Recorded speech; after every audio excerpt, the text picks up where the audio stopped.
আসসালামু আলাইকুম। সবাইকে স্বাগতম ফাতেমাস কিচেনে। সবাই কেমন আছেন? আশা করি অনেক অনেক ভালো আছেন। আলহামদুলিল্লাহ আমিও ভালো আছি। আবারও চলে আসলাম নতুন আরও একটি রেসিপি নিয়ে। আর আজকের রেসিপিটি হচ্ছে কচুমুখির ভর্তা। আপনারা সবাই তো কম বেশি কচুমুখির ভর্তা খেয়ে থাকেন, কিন্তু আমি আজকে একটু অন্যভাবে কচুমুখির ভর্তাটা করব। আর সেই রেসিপিটি আপনাদের সাথে শেয়ার করব। আশা করি আজকে আমার এই কচুমুখির ভর্তার রেসিপিটি আপনাদের ভালো লাগবে। চলেন তাহলে আমি কিভাবে এই ভর্তাটি তৈরি করলাম সেটাই দেখাই। এর জন্য ফার্স্টে আমি প্যানের মধ্যে সামান্য পরিমাণে দিয়ে দিলাম সয়াবিন তেল। আর এখানে আমি কিছু পরিমাণে কচুমুখি নিয়েছি আর হলুদ লবণ মরিচ দিয়ে একটু মেখে নিয়েছি। এখন আমি তেলটা গরম হওয়ার পর কচুমুখিগুলো প্যানের মধ্যে দিয়ে ঢাকনা দিয়ে ঢেকে এটাকে আমি সিদ্ধ বা ভেজে নেব। আর এখানে কিন্তু এই কচুমুখিগুলো ভাজার জন্য কোনো পানি ব্যবহার করব না। চুলার আঁচটা লোতে রেখে ঢাকনা দিয়ে ঢেকে ঢেকে এটা সিদ্ধ করে নেব। একটু সময় লাগে, তারপরও এখানে পানি দেওয়ার দরকার হয় না। আর এই যে এদিকে কিন্তু আমার কচুমুখিগুলো সিদ্ধ হয়ে গেছে।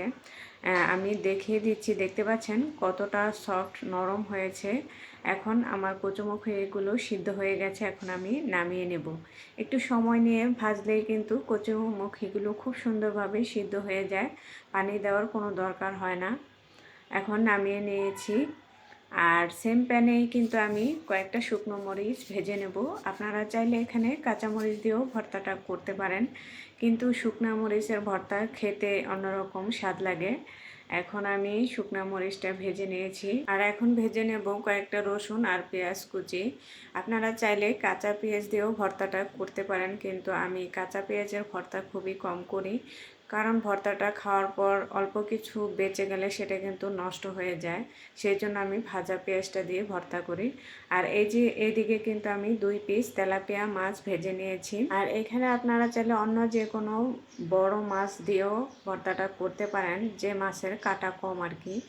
আমি কিন্তু মাছের কাঁটাটা ছাড়িয়ে নিয়েছি। এখন আমি মরিচটা ডলে নিচ্ছি। আর সামান্য পরিমাণে লবণ দিয়ে মরিচটা ডলে নিলে কিন্তু মরিচটা তাড়াতাড়ি গুঁড়ো হয়ে যায়। আর আমি সবসময় কচুমুখী ভর্তাটা সিদ্ধ করে তৈরি করতাম, কিন্তু কিছুদিন আগে আমার এক আত্মীয়র বাসায় বেড়াতে গিয়ে এই ভর্তাটা আমি খেয়েছি। বিশ্বাস করেন, ভর্তাটা আমার কাছে এতটাই ভালো লেগেছে যে আপনাদের সাথে শেয়ার না করে থাকতে পারলাম না।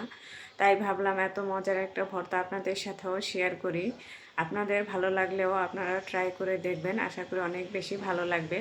আর এই যে এদিকে কিন্তু আমার ভর্তাটা একেবারেই রেডি হয়ে গেছে। আমি কচুমুখিগুলো কিন্তু চটকে নিয়েছি ভালোভাবে। এখন দিয়ে দেব মাছগুলো। আর আপনারা এখানে কিন্তু ফ্রেশ ধনেপাতা দিলে ভর্তাটার টেস্ট আরও বেশি ভালো পাবেন। আমার কাছে ধনেপাতা ছিল না, সেজন্য দিতে পারলাম না। আর এখন দিয়ে দিচ্ছি সরিষার তেল। আর যে কোনো ভর্তা তৈরি করলেই তো সরিষার তেল দিতে হয়, আর ভর্তার মধ্যে সরিষার তেল না দিলে কিন্তু ভর্তাটা অসম্পূর্ণই থেকে যায়।